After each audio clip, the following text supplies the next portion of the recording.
Hello my creative friend, Olga Soby here and welcome to new fluid art creation process. Today's painting is very special to my heart. It's going to be two abstract flowers in a beautiful dance, and this painting is going to be a love story. And I have prepared quite a few beautiful, soft, elegant, even pastel colors for my background and for the flow itself. It turns in such a perfect, marvelous. And I'm so excited to get started to work on this project. So without further ado, let's get started. First of all, I have created this tape dome around my canvas because I want to create a multicolor background with many beautiful soft colors. For that, I'm gonna pour colors out of this cup, and because I'm gonna do a lot of tilting, I don't want to waste too much paint to that, so tape dome will help me prevent some of that spillage. I wanted to see my cup, so I'm gonna move this to the one side. Yeah, just gonna make my cup on this side. And so many beautiful soft colors here I have.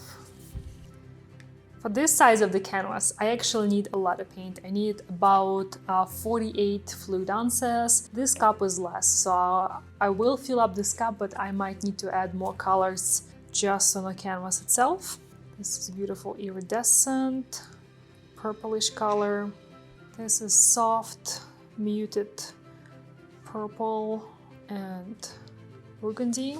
This is a beautiful cream color. It's titanium buff with a few other colors. Kind of want to have a lot of it in this painting. A bit more white. I really want all of my colors to overmix inside. You can see I'm just pouring them right down. I want to take this mixing stick, help them overmix even more.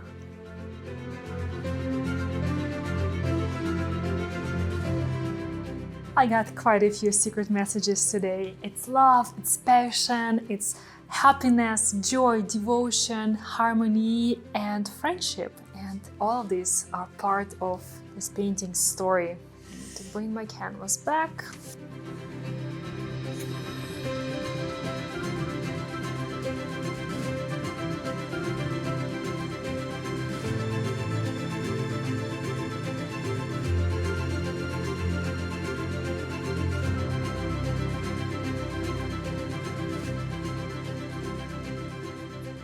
I very much love these colors already.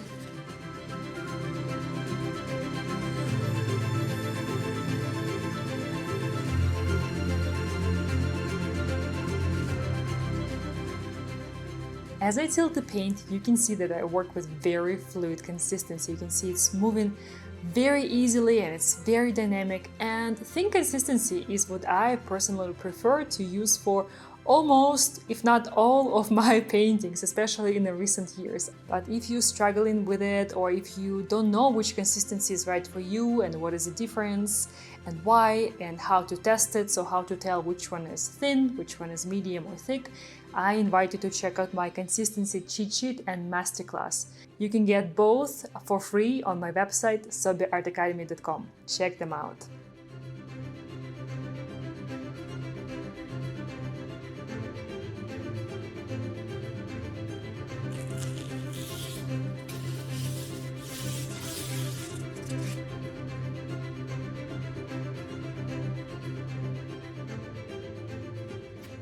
It turns in such a perfect, marvelous background. Definitely has a bit of a marble energy in it. And marble too, both.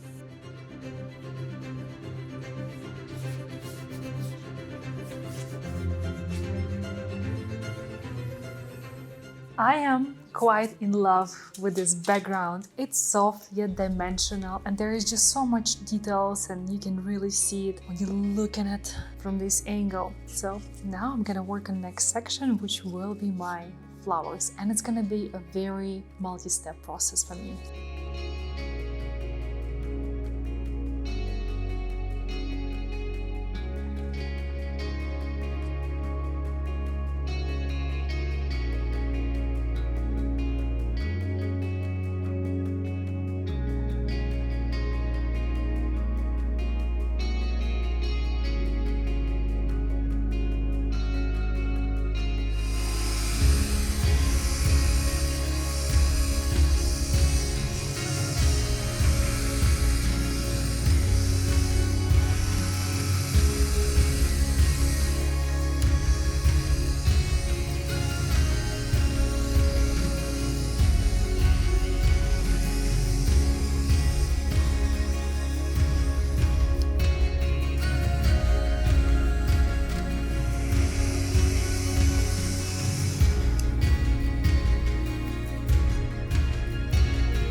Step number 1 is done, and I will see you at the next stage of this painting creation. So far, I am beyond happy and totally in love, both with color palette, with these flowers and the composition, but I have so many more plans and ideas on what to add, so see you in a bit.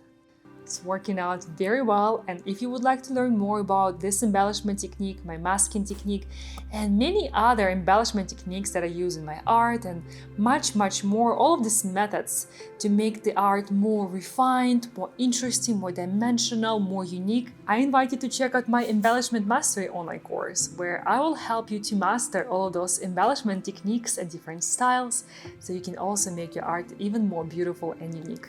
And the link will be in the description. Check it out. I will include a couple more useful links, so all will be down below this video. After adding the first layer of embellishment, I have many more layers to come with my brush.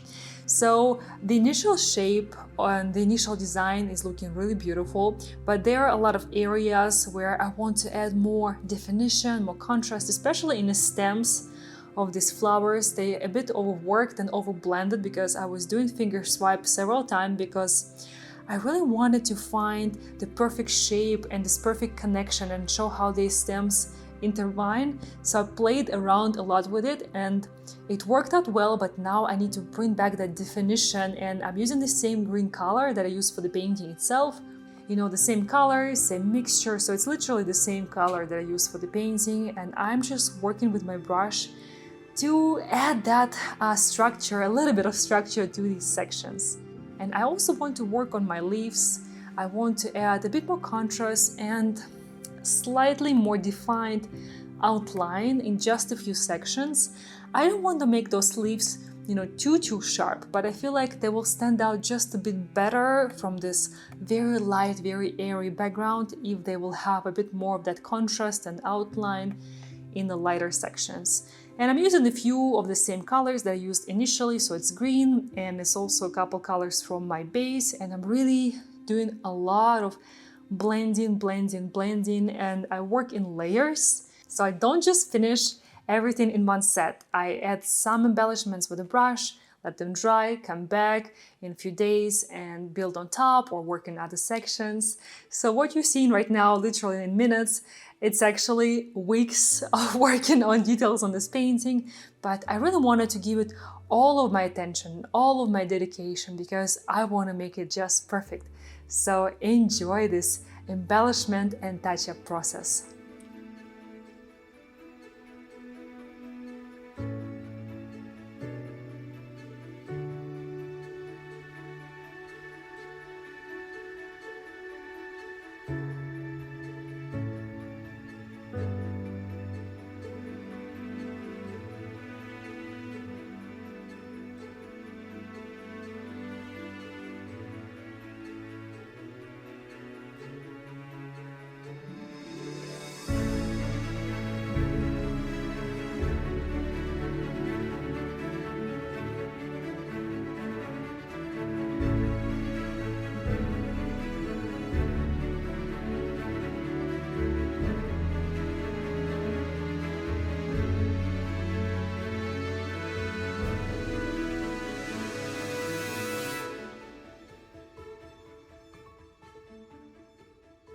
It has been quite a journey adding all the details with the brush to this painting, and now I am finally done and I'm ready to varnish this painting, and I will show you the very final look and result just in a second, so keep watching. And there you have it, this abstract flower composition. And I wanted to show that each flower on its own is beautiful and strong, but you see, this is how they connect, how they intertwine, and as a result of this connection, they glow and shine together. So this is definitely a love story. This whole painting was about the love story, and I put a lot of thought and love into this painting. And I'm proud of it. I really love all this delicate glowing effect. And I also use dual varnish technique, as you can see, it's especially noticeable against the light, to add a bit more contrast to this very soft and elegant composition. And I wanted to, make these flowers just a bit more magical, because they really stand out and glow even more when I have this glossy finish on the flowers and just matte on the background. And if you would like to learn how to varnish your artworks flawlessly, including this dual varnish effect, I teach it in my newest Varnish Mastery online course. And I have been getting absolutely raving testimonials from those of you who already joined in the last or this month. And if you would like to learn more about it and see what my students are saying about it, I will include the link in the description, so check it out. Please let me know what you think about this love story painting. As always, I would love to hear from you. It's quite different from most of my recent paintings, but that's what makes it even more extra special. So thank you for joining me today. Let me know what you think. I will chat with you in the comments down below, and I'll see you in the next one. Bye bye!